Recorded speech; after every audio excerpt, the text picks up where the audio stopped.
I said at one point, I don't remember exactly how long ago this was, but I said that I could use writing with James in a way to pass along stories. Because I don't have any kids or anything. I don't have anybody to pass these stories along to. And I guess this can kind of be my way of making sure some of these stories go on. I have one of those stories I'm going to go ahead and tell today. It's about just contracts and legalities. There's some fun for you, huh?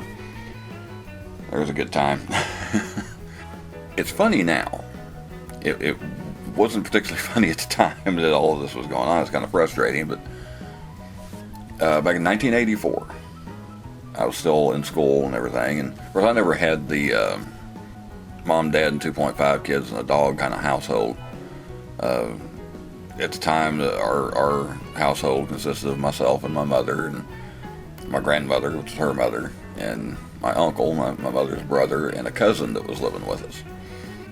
We were looking for a different house. We were going to move into a new house, and my grandmother had made a deal with this older gentleman named Mr. Lemon, and he made a deal with her. Said he had this house if she would pay rent for 10 years and not miss a payment, pay every month for 10 years, he'd just sign the house and the property over to her. Now, if you're thinking, okay, this sounds like somebody trying to take advantage of an older person. So my grandmother was 69 when this started. Mr. Lemon was actually older than she was, so it was a genuine. Of course, we had known Mr. Lemon for a long time, and in fact, Mr. Lemon actually passed away before she did. Don't remember exactly what year he passed, but it was before that 10 years had ended. But his son came in and took over all of his properties and such, and said, "Well, we're going to honor that deal." Said November 1994, it'll be the last time you pay rent, and I'll just sign the house over to you.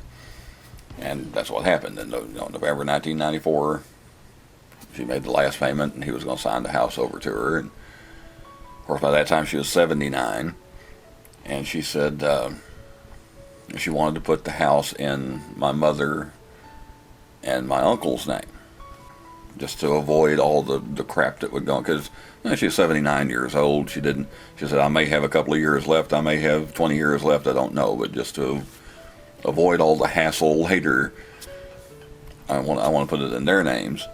So he said, okay, we'll take care of that. And she said, I want to specifically make it, she wanted to make it my mother or my uncle. That way, if they needed to do something with the house, they needed to sell it, it could be one or the other of them. Just in case something happened to one of them, the other would still be able to sell the property or whatever they were going to do. Okay, we'll take care of that. Well, he ended up, instead of saying or, it said and, which meant the legalities of it, that if it would take both of them to sign something to do something with the house. They said, well, no, that's wrong. We need to change that. He said, okay, we'll take care of it. Well, I kind of assumed it had been taken care of, and didn't find out until 2002 that it never had. He never took care of it, and they never did anything about it. And of course, between 1994 and 2002, my grandmother had Alzheimer's, and by 2000, it got to the point we had to put her in a nursing home. And in 2002, my uncle actually passed away.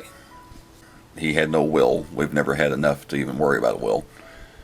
The only thing of any real value he had was the house, his half of the house. Well, when you don't have a will, and maybe it's different now, I don't know. But at the time, they would look, and they had a certain criteria they would go through. They would look at your kids, and again, the legalities of it. It doesn't specifically say living or dead.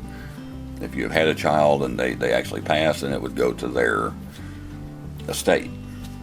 Then once you get past, if you don't have any kids, then it looks at current living spouse, and then after that, it goes to living parents, and then the last in that line is siblings. And again, with the siblings, it doesn't specifically say if they're living or dead.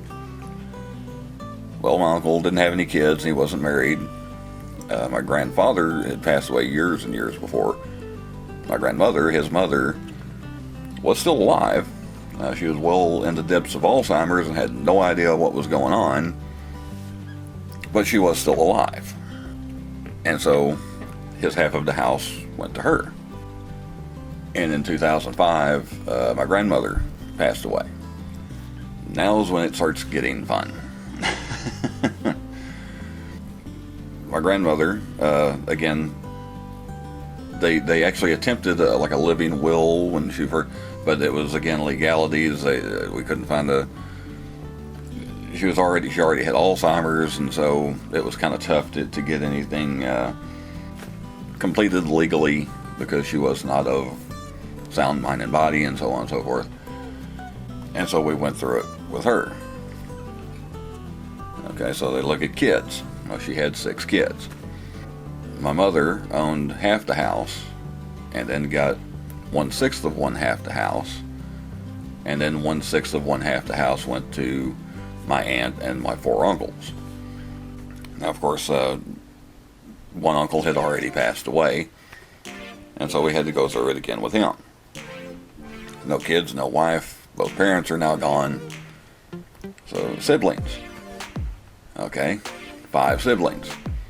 So now my mother owns half the house plus 1/6 of one half plus 1/5 of 1/6 of one half. And then my aunt and my other 3 uncles had 1/6 of one half plus 1/5 of 1/6 of one half of this house. Okay, my uncle Buddy passed away years before. He died back in the mid-70s. Now, he did have a will, but there was, like I say, it had been 30 years. Nothing, and I'm sure there was nothing in that will that said anything about property that went to his estate 30 years after he had passed away. So we go through it again. He had 3 boys. Three of my cousins, including the one that lived with us. And so his 1/5 of one half and his 1/5 of his 1/6 of one half and his 1/5 of 1/6 of one half got split 3 ways between the 3 boys. So each of my cousins had 1/3 of 1/6 of one half plus 1/3 of 1/5 of 1/6 of one half of my mother's house. The cousin that lived with us, my cousin Scott, he died in an on-the-job accident in 1996. Luckily, he only had 1 kid, so his 1/3 of 1/6 of one half and his 1/3 of 1/5 of 1/6 of one half of the house went to his daughter. Now, of course, everybody else, we were still in contact with them, and they just signed everything over to my mother. Now, with Scott's daughter, most of us hadn't even seen her since she was a little girl, and it was a little awkward, and so we agreed. Well, we paid her $100 for her to sign over her ownership of the half of the house, and so eventually my mother actually owned the entire house, which we rather quickly sold. Because by that time, like I say, my mother was getting sick. But like I say, the moral to the story is watch the legalities. Watch those contracts. Watch how everything is worded. It can cause a big mess. And sorry, I think my chair is about to fall apart. Yeah, that was an interesting ride. And of course, another thing, don't put it off either. Take care of it as soon as you can, because this was something that drug on for well over a decade, and it was just a matter of taking care of it, really. But that was just a quirky little spell involving property and legalities, and just thought I'd pass that along. Like I say, it's otherwise it's par for the course around here. It's still in the middle of lockdowns and quarantines, and I believe the day I post this, there's going to be kind of a soft reopening here in Texas. I think some of the retailers are supposed to be able to. It's kind of odd. I think it's stuff like JCPenney and stuff like that. If they choose to, they can basically have to-go order. You can call, like you need something from JCPenney, you can call them and then they meet you at the door. Just, or not specifically JCPenney, but places like that. General retailers. And I think by the 1st, they're supposed to make it where restaurants can open their dining rooms, but they have to seat people at least 6 feet apart. But for right now, it's same story, different day. Not able to get out, not able to do much of anything. Certainly can't shoot any videos. I'm actually working more hours than I was before. But like I say, when it comes to what do you call it, non-essential travel, I'm not getting out. I go to the grocery store. I either go to work, go to the grocery store, and I think I finally a couple of days ago went down to Sonic and got a burger. And that's been about it. I haven't been getting out or anything. But okay, well, I hope you enjoyed that story. Like I say, it wasn't funny at the time. It's a little funny to look back on, but to close it out, I did want to go back since nobody can get out.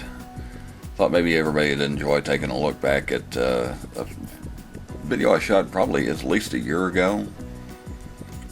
Can't remember exactly when I put this out. It's from the Frank Buck Zoo, anyway. A little something I cut out for time. A little bonus footage for you. At least you get to see outside, even though it's outside that was shot a long time ago. And coming up on the channel. Speaking of which, about all these videos I'm coming out with. Anything that's out somewhere, that's actually stuff I shot several weeks ago. I've got going to come up with. I got a paranormal video, a pretty short one. It's actually a solo investigation. I spend more time in front of the camera than behind it, which would be scary enough for some people. Just a quick little thing there. I'm going to come out with another video from Lake Murray and the Tucker Tower, and the second episode of In Case You Missed It coming up. So enjoy the bonus footage. Hope you enjoyed the ride. Hope you enjoyed the story, and I will see you next time. This is new too. I don't know what. Oh, there's an otter up here somewhere. I was supposed to walk all the way up there just to see an otter. Should I do it? I guess an otter. Sit.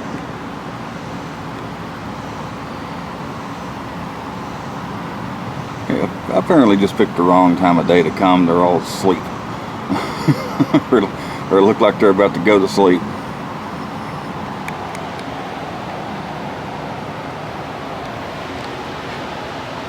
Maybe they're waiting on them to clean that pool.